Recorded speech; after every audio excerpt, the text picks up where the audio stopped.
The Galactic Council chamber fell silent as Ambassador Sarah Chen placed her datapad on the crystalline podium. Around her, representatives from 47 different species watched, with expressions ranging from confusion to barely concealed disdain. The massive chamber, carved from a single asteroid and suspended in the void between stars, had witnessed many dramatic moments in its 1,000-year history, but none quite like this. "Esteemed council members," Sarah began, her voice carrying clearly through the universal translators, "after extensive deliberation, the Human Federation formally withdraws from the Galactic Council, effective immediately." The reaction was instantaneous. The Zephyrian delegates' tentacles writhed in what their species considered laughter. The crystalline Volthari chimed in harmonious mockery. Even the usually stoic Cardian representatives allowed their stone-like features to crack into what might have been smiles. Council Prime Zexthul, a towering being whose species had founded the Council eons ago, leaned forward on his throne-like chair. His 4 eyes, each the size of a human head, fixed on Sarah with a mixture of amusement and pity. "Ambassador Chen," his voice rumbled through the chamber like distant thunder, "surely you jest. Humanity has been part of this council for merely 2 centuries. You are still, by galactic standards, children playing with technologies you barely understand. Where would you go? What would you do without the protection and guidance of the council?" Sarah's expression remained calm, though those who knew her well could see the steel in her eyes. She had anticipated this reaction. Humanity had always been seen as the junior member of the council, the species that had stumbled into faster-than-light travel through what most considered a lucky accident rather than genuine innovation. "We understand the council's position," Sarah replied evenly. "However, our philosophical differences have become irreconcilable. We cannot, in good conscience, continue to participate in a system that we fundamentally disagree with." The Altarian delegate, a being of pure energy contained within a sophisticated mechanical shell, flickered with indignation. "Philosophical differences? You speak as if you have a choice in galactic law. The Council has maintained peace for over a millennium. Our systems, our trade routes, our military protection, these things exist whether you participate or not." "Indeed," added the Vegan representative, her scaled features gleaming under the chamber's artificial light. "Your species lacks the industrial capacity for independent survival. Your colonies rely on council-regulated supply chains. Your defensive capabilities are laughably inadequate against the threats that lurk in the Outer Rim." Sarah nodded politely. "These are all valid concerns that my government has considered. We are prepared to face these challenges." A sound rippled through the chamber, the galactic equivalent of collective laughter. To most of the species present, humanity's declaration seemed not just naive, but borderline suicidal. Humans controlled only 12 star systems, compared to the thousands claimed by major council members. Their technology, while showing occasional flashes of innovation, was generally centuries behind the galactic standard. Most damning of all, they had never successfully defended against a major external threat without council assistance. Prime Zexthul raised one of his massive hands, and the chamber fell silent again. "Ambassador Chen, I will ask this once more, and I hope you will reconsider your hasty words. Are you certain humanity wishes to abandon the protection and prosperity that council membership provides?" Sarah looked around the chamber, meeting the gazes of beings whose civilizations had thrived for millennia before humans had even discovered fire. She thought of the heated debates that had raged in the Human Federation's parliament for months. She remembered the passionate speeches, the careful analysis, the final vote that had been closer than anyone wanted to admit. The breaking point had come during the Kalari incident 6 months earlier. A species on the verge of achieving faster-than-light travel had been discovered by a council survey team. Standard protocol demanded that they be guided into council membership, a process that involved carefully controlling their technological development, restructuring their society to fit council norms, and essentially erasing their independent cultural development. Humanity had protested. They had argued for a different approach, one that respected the Kalari's right to develop naturally, to make their own mistakes and discoveries. The proposal had been laughed out of the chamber. Worse, when the Kalari had resisted council intervention, the response had been swift and brutal. Their homeworld was now a council protectorate, their people scattered across various member worlds as laborers and servants. "We are certain," Sarah said finally, "the Human Federation hereby withdraws from all council agreements, treaties, and accords. We renounce all council protection and waive any claim to council resources or territories. We ask only that our peaceful withdrawal be respected." The silence that followed was different from before. It was not the silence of shock or amusement, but of calculation. Several delegates exchanged glances, and Sarah could see the wheels turning in their alien minds. They were already dividing up humanity's former territories, debating who would claim the most valuable systems. "Very well," Prime Zexthul said at last, his tone suggesting he was humoring a child's tantrum.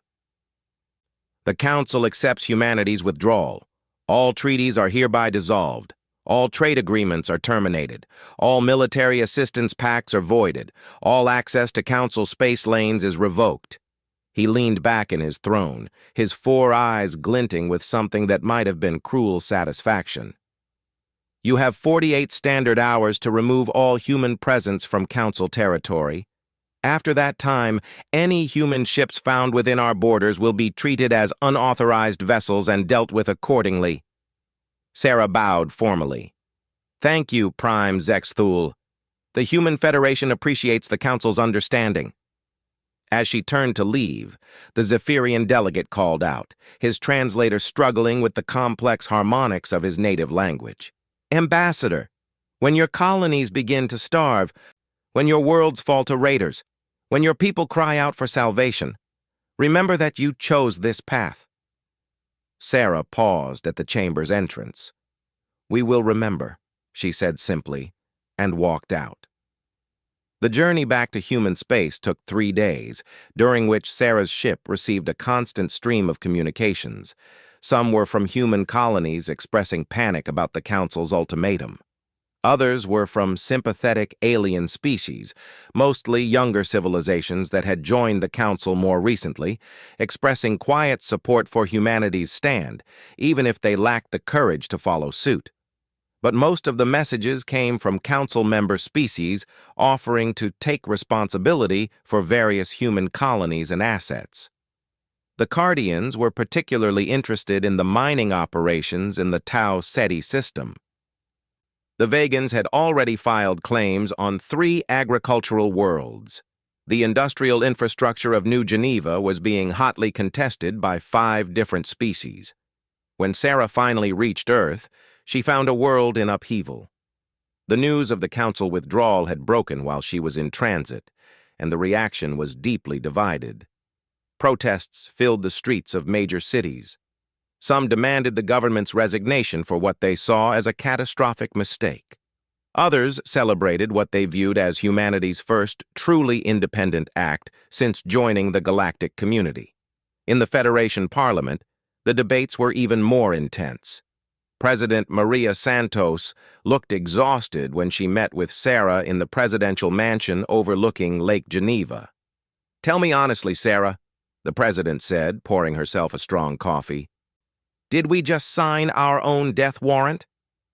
Sarah considered the question carefully. "The next few years will be difficult," she admitted. "We'll face challenges we've never dealt with alone.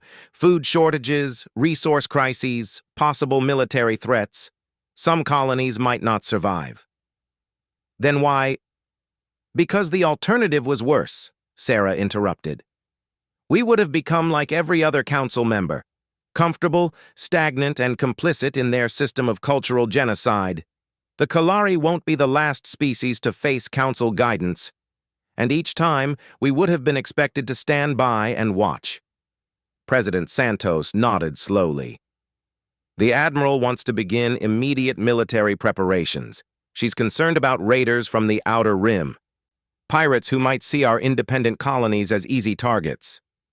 That's wise, Sarah agreed. But we also need to focus on self-sufficiency. Our agricultural scientists have been working on improved crop yields. Our engineers are developing manufacturing systems that don't rely on Council technology. It won't be easy, but it's possible. And if the Council changes its mind about letting us go peacefully. Sarah was quiet for a long moment. Through the window, she could see the lights of Geneva spreading into the distance, millions of people going about their lives, unaware that their civilization had just made a choice that would define its future for generations. Then we fight, she said simply. We fight like humans have always fought when our backs are against the wall. We fight like our ancestors fought against impossible odds. We fight dirty, we fight smart, and we never, ever give up. 3 months later, the last human ship departed from Council space. Behind them, they left entire star systems, carefully built infrastructure, and decades of investment. Ahead of them lay the unknown, a vast galaxy where humanity would have to make its own way without the safety net they had known for 2 centuries. The Council members watched the human exodus with satisfaction. Several species had already moved to claim the most valuable abandoned assets. Trade routes were being reorganized. Military patrol schedules were being adjusted to account for the gaps left by human withdrawal. In the Council chambers, Prime Zexthul addressed the assembled delegates. Thus ends an unfortunate chapter in our history. Humanity's departure, while regrettable, removes a source of discord from our ranks. Their unrealistic idealism and stubborn independence were becoming increasingly problematic. The Altarian delegate flickered in agreement. Their military capabilities were minimal anyway. Their economic contribution was insignificant. Their technological innovations were rare and often impractical. The Council loses little and gains much from their departure. Indeed, chimed the Volthari representative. Within a year, perhaps 2, they will return begging for readmission. Their colonies will fail, their trade will collapse, and their people will suffer. They will accept any terms we offer, and will never again question Council authority. But in the outer rim of the galaxy, where the Council's influence was weakest and the strongest prey upon the weak, things were already beginning to change. Pirate fleets that had avoided human space out of caution, knowing that attacking a Council member brought swift retaliation, were now eyeing the isolated human colonies with fresh interest. The hegemony, a militaristic empire that had been contained by the Council's superior numbers and technology, saw opportunity in the power vacuum left by humanity's withdrawal. Their war fleets began to probe deeper into what had once been protected space. And in the vast emptiness between the galactic arms, ancient entities that had slumbered for millennia began to stir, sensing that the careful balance that had kept them at bay was shifting. The Council had let humanity walk away, confident that it was a decision they would never regret. Time would prove them catastrophically wrong. 2 years had passed since humanity's departure from the Galactic Council, and the cracks were beginning to show. It started with small things, trade route inefficiencies, minor technical problems, communication delays. The kind of issues that were easily overlooked when there were bigger concerns to worry about. But as the months passed, these small problems began to compound into larger ones. Admiral Kethvar of the Zephyrian Deep Space Fleet was the first to notice something was seriously wrong.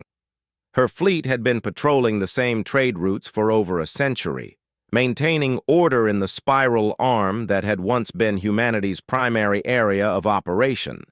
It should have been routine work: escort merchant vessels, investigate distress signals, show the Council flag to maintain peace. Instead, she found herself dealing with an escalating series of crises.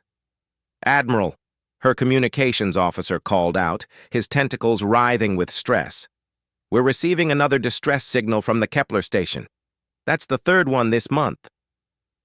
Kethvar's own tentacles curled in frustration.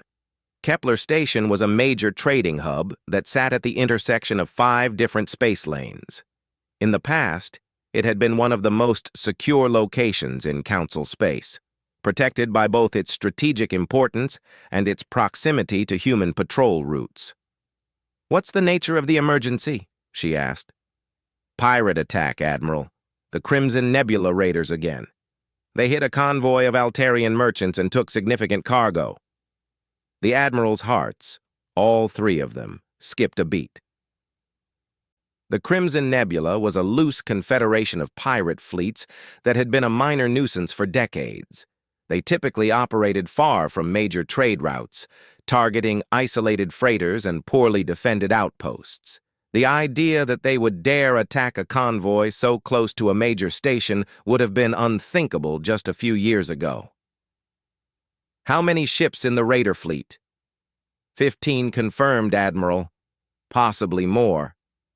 Kethvar felt her skin change color, an involuntary response to extreme stress among her species. 15 ships was not a raiding party. It was a small armada. "Plot a course for Kepler Station, maximum speed, and send a priority message to Council Military Command. We need reinforcements." As her fleet accelerated toward the crisis, Kethvar couldn't stop thinking about how different things had been when the humans were still Council members. Human patrol fleets had been small, and their ships were often seen as outdated by Council standards, but they had maintained an impressive security record. Pirate activity in human-patrolled sectors had been virtually non-existent. At the time, most Council members had attributed this to luck or the fact that human space was considered less valuable than the core systems. Now, with pirate activity increasing dramatically in those same sectors, Kethvar was beginning to suspect that humanity's success had been due to something more than luck. Meanwhile, on the Council world of Proxima Tertius, Chief Engineer Vex Hall was facing a crisis of his own. The massive industrial complex under his supervision was responsible for manufacturing quantum processors, the sophisticated computer chips that formed the backbone of Council technology. The problem was that the processors weren't working properly. "The quantum coherence is failing after only 3.7 standard hours," his assistant reported, her mechanical voice betraying none of the frustration that Vexahall was feeling. "This is the 4th batch this week with the same defect." Vexahall studied the diagnostic readouts with growing confusion. The manufacturing process was identical to the one they had been using for decades. The materials were the same. The environmental conditions were carefully controlled. There was no logical reason for the sudden spike in defective units. "Have we changed anything in the production process?" he asked. "Negative, Chief Engineer. All protocols remain identical to previous specifications." That wasn't entirely true, though Vexhal didn't realize it at the time. There had been one significant change in the past 2 years. The quantum processors were no longer being inspected by human technicians. When humanity had been part of the Council, human engineers had been stationed at major manufacturing facilities throughout Council space. At the time, this had been seen as a form of technology transfer, letting the junior members of the Council learn from more advanced manufacturing techniques. What the Council hadn't realized was that human technicians had been making countless tiny adjustments and improvements to the production processes. Their pattern recognition skills, evolved from millions of years of hunting and survival on a dangerous planet, had allowed them to spot subtle flaws and inefficiencies that escaped the notice of other species. Without human oversight, the manufacturing processes that had worked flawlessly for decades were beginning to deteriorate. Quality control was suffering across the board, from starship components to medical equipment to basic consumer goods.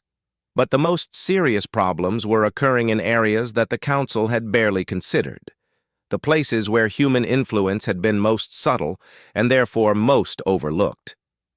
Dr. Zenthara was one of the Council's most respected xenobiologists, a Volthari whose crystalline structure allowed for computational thinking beyond what most organic species could achieve. She had been studying interspecies communication patterns for over 2 centuries, and her work had contributed to the development of the universal translator systems that made Council cooperation possible. Recently, however, she had been disturbed by a troubling trend.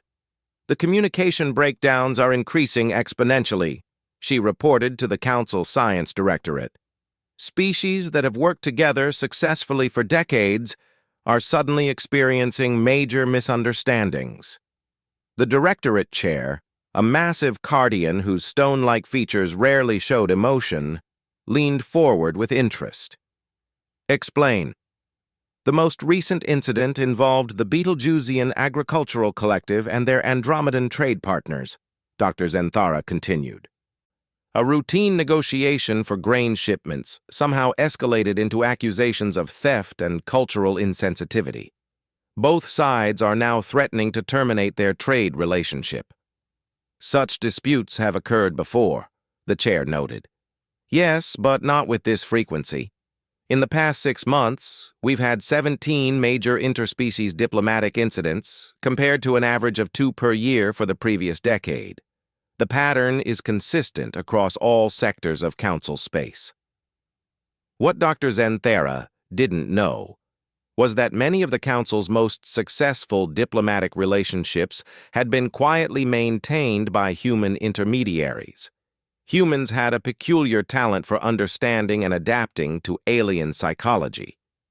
They seemed to instinctively grasp the nuances of communication between species that had evolved under radically different conditions. A human diplomat could spend an afternoon with representatives from 6 different species and somehow find common ground between beings who thought in ways that had no overlap. They served as translators not just of language, but of concepts, emotions, and cultural assumptions. With humanity gone, these subtle diplomatic bridges were collapsing one by one. The situation was even worse in the Outer Rim, where the Council's influence had always been more tenuous. Captain Morgeth of the Hegemony battlecruiser Inevitable watched with satisfaction as his sensors detected another poorly defended Council outpost. "Status report," he growled to his crew, his predatory features gleaming under the bridge's red lighting. "Minimal defenses, Captain," his tactical officer replied. "Standard Council garrison, 3 patrol ships, orbital defense platforms of outdated design. No significant military presence in the system." Morgeth's species, the Hegemony, had been at war with the Council for over 3 centuries. It was a Cold War, fought through proxy conflicts and border skirmishes, but still a war. The Hegemony's military philosophy was based on aggression and overwhelming force, while the Council preferred diplomacy backed by superior technology and numbers. For decades, this balance had held. The Hegemony was strong, but outnumbered. The Council was larger, but often reluctant to commit to decisive military action. Battles were fought, territory changed hands. But neither side gained a significant advantage. That had begun to change after humanity's departure. "Interesting," Morgeth mused. 2 years ago, this system would have been crawling with human patrol ships. Those stubborn mammals had an annoying habit of showing up wherever they weren't wanted. His tactical officer, a veteran of many border conflicts, nodded in agreement. "Human ships were always a problem, Captain. Their technology was inferior, but their tactics were unpredictable." That was an understatement. Human military doctrine was unlike anything else in the galaxy. Most species approached warfare as either a science or an art, carefully calculated strategies based on mathematical principles, or grand, sweeping campaigns driven by cultural traditions.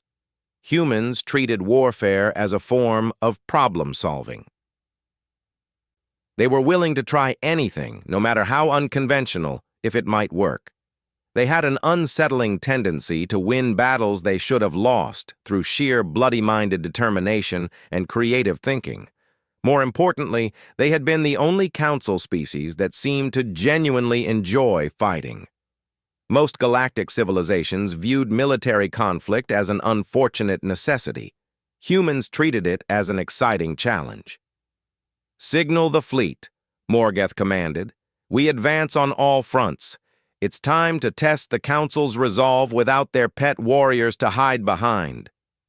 The attack, when it came, caught the Council completely off guard. The hegemony launched simultaneous assaults on 12 different border systems, using tactics that the Council's military computers couldn't predict.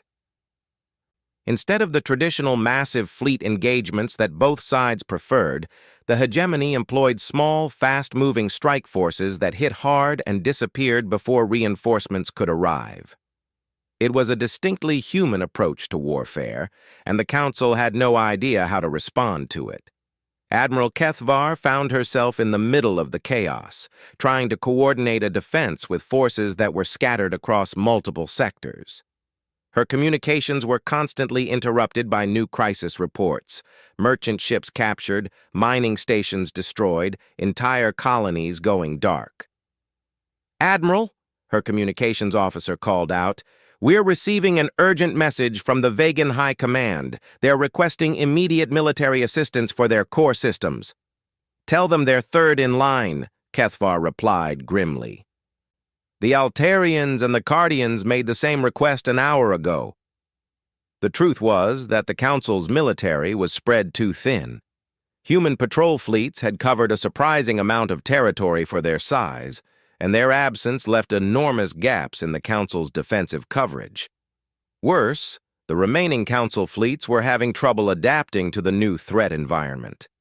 Council military doctrine had been developed over centuries of fighting predictable enemies using established tactics. Human military advisors had often suggested modifications and improvements, but their recommendations had been largely ignored as the product of a young, inexperienced species. Now those same recommendations were looking remarkably prescient. "Admiral," the tactical officer called out, "we're detecting hegemony ships in the Tau sector. They appear to be using some kind of stealth technology." Kethvar's tentacles went rigid with shock. "Stealth technology? The hegemony doesn't have stealth capabilities." "Confirmed, Admiral. Our sensors are having difficulty tracking them. It's the same signature we used to detect from human reconnaissance ships." The implication hit Kethvar like a physical blow. The hegemony wasn't just using human tactical doctrine. They were using human technology. Somehow, in the 2 years since humanity's departure, the hegemony had acquired advanced human military hardware. On Earth, President Santos was receiving her own disturbing reports. Human intelligence agents, operating under carefully maintained cover identities throughout the galaxy, were reporting dramatic changes in the balance of power. "The Council is losing territory faster than they can count," General Hassan reported during the weekly security briefing. 3 major trade routes have fallen under hegemony control. Pirate activity has increased by over 400% in the past 6 months. And there are reports of something else.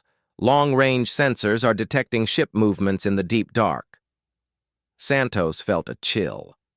The deep dark was what humans called the vast empty spaces between galactic arms, where ancient civilizations were rumored to have built their last strongholds before vanishing into legend. Council surveys had occasionally detected artificial structures in those regions, but they were always too far away and too dangerous to investigate properly. "What kind of ship movements?" "Large ones. The sensor signatures suggest vessels of significant size, possibly larger than anything in our current databases. They're moving toward inhabited space, but slowly. At current speeds, they won't reach the Council's outer colonies for several years." "Could they be automated?" "Unknown. But ma'am, the energy signatures are massive. Whatever those ships are, they're operating technologies that make Council starships look like toys." Santos stared out the window at the lights of Geneva, thinking about the decision that had brought them to this point. When humanity had walked away from the Council, they had done so out of principle. They couldn't stomach the Council's paternalistic approach to younger species, couldn't accept being part of a system that valued stability over freedom. But they had also walked away believing that their departure wouldn't fundamentally change anything. They had seen themselves as a minor member of a vast organization, too small to make a real difference. Now it was becoming clear that they had been wrong. Humanity's role in the Council had been far more significant than anyone, including humans themselves, had realized. They had been the glue that held together a complicated alliance of species with radically different ways of thinking. Without that glue, the Council was beginning to fall apart. "General," Santos said finally, "I want you to prepare a full strategic assessment. Assume that the Council's current trajectory continues, increasing pirate activity, hegemony expansion, potential threats from the deep dark. How long before those problems start affecting human space?" Hassan was quiet for a moment. 6 months, maybe less. We're geographically isolated, but we're not immune to galaxy-wide instability. Our trade relationships with non-Council species are already being affected by the increase in piracy. And if the hegemony continues to expand, they'll eventually come for us. Yes, ma'am. Human space sits on some of the richest mineral deposits in this spiral arm. Once the hegemony has consolidated their gains from the Council territory, we'll be next on their list. Santos nodded grimly. Humanity had walked away from the Council to preserve their independence and their principles. But independence, they were learning, came with a price. They were about to discover that sometimes the only way to preserve your freedom is to fight for it, not just for yourself, but for everyone else as well. The emergency session of the Galactic Council convened amid chaos. For the first time in over 2 centuries, the Great Chamber on the asteroid base felt small and cramped, as representatives from dozens of species crowded together in desperate consultation. Prime Zexthol looked across the assembly with his 4 ancient eyes, seeing fear and confusion where once there had been confidence and order. In the 3 years since humanity's departure, the carefully maintained balance of galactic civilization had collapsed with breathtaking speed. "The situation is grave beyond our most pessimistic projections," he announced, his voice carrying none of its former authority. "The hegemony now controls 40% of our former territory. Pirate activity has made normal trade impossible in most outer sectors, and we have confirmed reports that the entities from the deep dark have begun active movement toward inhabited space." The Altarian delegate, his energy form flickering with barely controlled panic, spoke first. "How is this possible? The hegemony was contained for centuries. Our intelligence networks gave no indication of such massive military expansion capability." General Korthak, the Council's supreme military commander, stood to address the assembly. The Cardian's massive stone-like frame seemed to have aged decades in just 3 years, his movements slow and deliberate where once they had been precise and confident. "The hegemony hasn't expanded their military capability," he said, his voice like grinding boulders. "They've changed their tactical doctrine entirely. They're using strategies and technologies that we have no effective countermeasures for." "What kind of strategies?" demanded the Zephyrian representative. Korthak consulted his tactical display with obvious reluctance. "Asymmetrical warfare, hit-and-run attacks, psychological operations designed to break our morale rather than simply destroy our forces, small unit tactics that bypass our main defensive positions, and they're using stealth technology that appears to be based on human designs." A ripple of shocked silence passed through the chamber. The implications were clear but almost impossible to accept. "Are you suggesting," said the Volthari delegate, her crystalline voice sharp with disbelief, "that the hegemony has formed an alliance with humanity?" "That is one possibility," Korthak replied carefully. "Our intelligence suggests extensive technology transfer has occurred.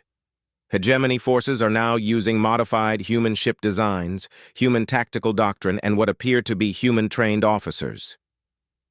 Prime Zex Thul leaned forward on his throne, his ancient features twisted with something between rage and despair. How could this have happened? Our intelligence networks should have detected such a massive collaboration. Dr. Zenthara, the xenobiologist who had been studying the breakdown in interspecies cooperation, stood to address the chamber. Her usual composed demeanor had cracked, revealing the stress that had consumed her for months. "Honored Council," she began, "I believe our intelligence networks themselves may be compromised. In the past year, we have experienced a cascade failure of our diplomatic and intelligence relationships. Species that provided us with critical information for centuries have suddenly become unreliable or openly hostile." She activated a holographic display that showed the Council's intelligence network as it had existed 3 years ago, a vast web of connections spanning the galaxy. Then the display updated to show the current state of the network. Entire sections had gone dark. Previously, reliable sources had vanished. Communication links that had operated for centuries had simply stopped functioning. The breakdown began approximately 6 months after humanity's departure, Dr. Zenthara continued. At first, we attributed it to normal fluctuations in interspecies relations, but the pattern has accelerated dramatically. We are now operating with less than 30% of our former intelligence capability. The chamber erupted in shocked murmurs. Several delegates began speaking at once, their voices blending into a cacophony of fear and recrimination. "Order!" Prime Zexthul commanded, but his voice lacked its former power. "Dr. Zenthara, what is your assessment of the cause?" The Volthari scientist hesitated, her crystalline structure flickering with uncertainty. "I believe the problem is systemic rather than technological. Our intelligence network was not held together by our technology or our official agreements. It was held together by personal relationships, cultural connections, and informal diplomatic channels. Speak plainly, Doctor," the Prime demanded. "The humans were the connective tissue of our intelligence network," she said finally. "They had relationships with species that we considered too minor or too distant to cultivate directly. They understood cultural nuances that we overlooked. They served as intermediaries between groups that wouldn't normally trust each other." The Betelgeusian delegate, a being whose serpentine form had been coiled tensely throughout the session, suddenly reared up in agitation. "This is preposterous! Humanity was a junior member of this council. They had no significant diplomatic influence." Dr. Zenthara's response was interrupted by an urgent alert from the chamber's communications system. The massive screens around the assembly lit up with an emergency transmission from Admiral Kethvar. The Zephyrian admiral looked haggard, her normally pristine uniform torn and stained. Behind her, the bridge of her flagship showed clear signs of battle damage. "Prime Zexthul," she said without preamble, "I regret to inform the Council that the Vegan core worlds have fallen to the hegemony. The last transmission from Vega Prime indicated complete enemy occupation of the planetary surface." The silence that followed was absolute. The Vegan core worlds were not some distant outpost or minor colony. They were one of the Council's founding members, a civilization that had been part of galactic politics since before most species had achieved spaceflight. "Admiral," Prime Zexthul said carefully, "clarify your report. Are you saying that an entire Council-member civilization has been conquered?" "Confirmed, Prime." "The hegemony fleet used tactics we had no defense against. They bypassed our main defensive positions entirely, struck directly at population centers, and achieved total victory in less than 72 hours. Another delegate spoke up, his voice cracking with strain. "How many ships did they use for this assault?" 15 vessels, Prime. 15 ships conquered an entire star system that we believed was impregnable." The number hit the assembly like a physical blow. The Vegan core worlds had been defended by over 100 Council warships, orbital battle stations, and planetary defense grids that had been upgraded continuously for centuries. The idea that such defenses could be overwhelmed by 15 ships was beyond anything in their military calculations. "Admiral," General Korthak interrupted. "You mentioned unfamiliar tactics. Explain." Kethvar's image flickered as her ship's damaged systems struggled to maintain the connection. "They didn't engage our main fleet at all, General. Instead, they used small strike teams to infiltrate our command and control systems. They turned our own defensive networks against us, created confusion and panic among civilian populations, and struck at targets we never imagined were vulnerable." "What kind of targets?" "Power generation facilities, communication hubs, transportation networks. They didn't try to defeat our military directly. They collapsed the infrastructure that our military depends on. By the time we realized what was happening, our forces were scattered, our communications were down, and our supply lines were severed." Prime Zexthul felt something he hadn't experienced in his long life: genuine terror. The tactics Kethavar described were unlike anything in the Council's military doctrine. They were innovative, ruthless, and devastatingly effective. They were also unmistakably human in their approach. "Admiral," he said slowly, "in your professional opinion, who planned this assault?" Kethavar was quiet for a long moment before responding. "Prime, I have reviewed our historical records of human military operations. The tactical signature is identical. This attack was either planned by human strategists or by someone who has studied human warfare very closely." The chamber erupted again, but this time the voices carried a different tone. Where before there had been shock and confusion, now there was growing realization and mounting dread. The Andromedian delegate, a species known for their analytical approach to problems, spoke into the chaos. "If the hegemony has secured human military expertise, then our situation is far worse than we initially calculated. Human tactical doctrine is specifically designed to overcome technological and numerical superiority through unconventional means." "Exactly what are you saying?" demanded the Betelgeusian representative. "I am saying that every military simulation we have run has been based on the assumption that the enemy would fight according to established galactic warfare doctrine. If they are instead using human strategic principles, then our entire defensive strategy is obsolete." Dr. Zenthara activated another holographic display, this one showing projected casualty figures based on various scenarios. If the current rate of hegemony expansion continues, they will control 70% of Council territory within 18 months. If they accelerate their operations using the tactics demonstrated at Vega Prime, that timeline could be reduced to 6 months. The numbers were staggering. The Galactic Council, which had maintained stability for over a millennium, was facing complete collapse in less than 2 years. "There is something else," Admiral Kethvar continued, her image becoming more unstable as her ship's systems failed. "Long-range sensors have detected massive energy signatures moving out of the deep dark. The ancient entities are not just stirring, they are actively approaching inhabited space.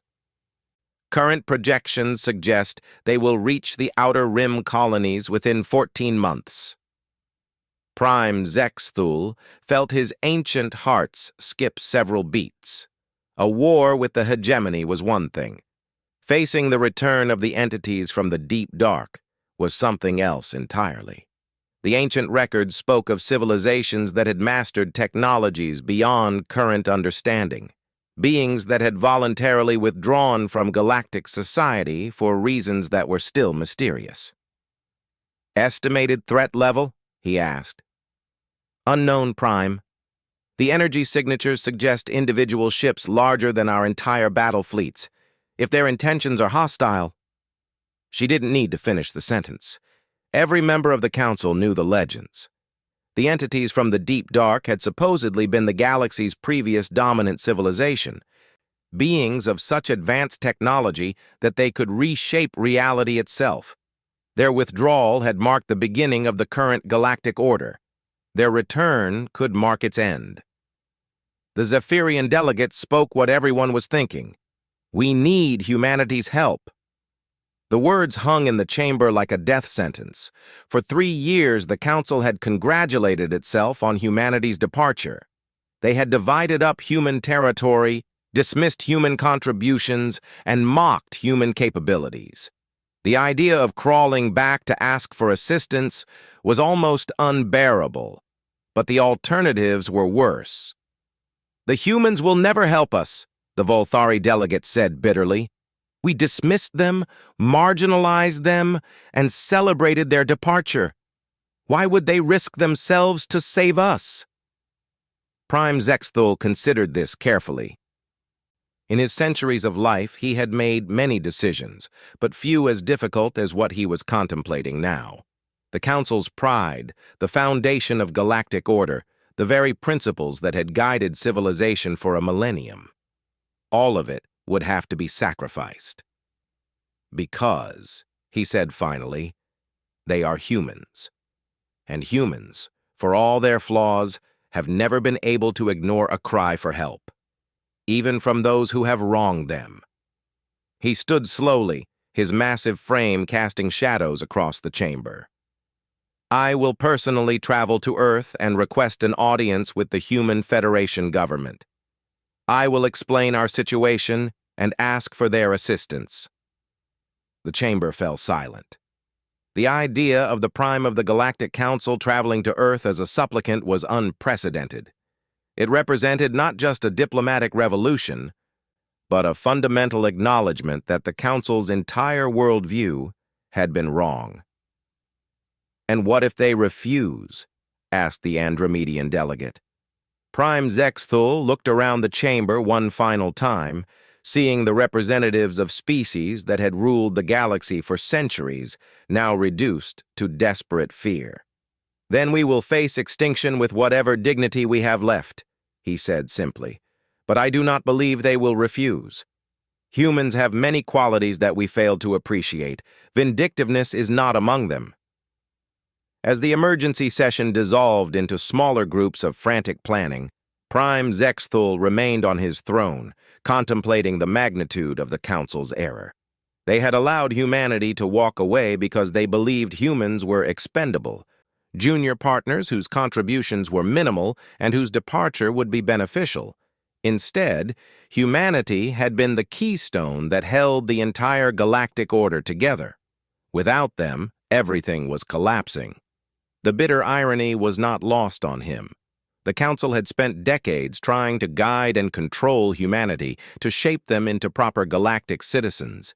They had never realized that it was humanity that was holding galactic civilization together, that their seemingly chaotic and unpredictable nature was actually the essential element that made cooperation between dozens of radically different species possible.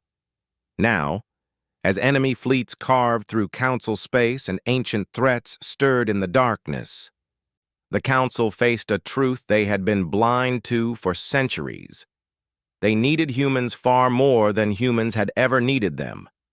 The question was whether it was too late to convince humanity to save a galaxy that had never truly appreciated them, and whether humanity itself had the strength to face the challenges that were coming.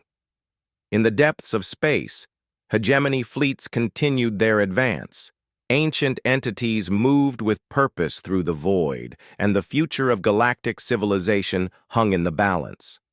The Council had let humanity walk away, confident that it was the right decision. History would remember it as the greatest mistake in galactic history,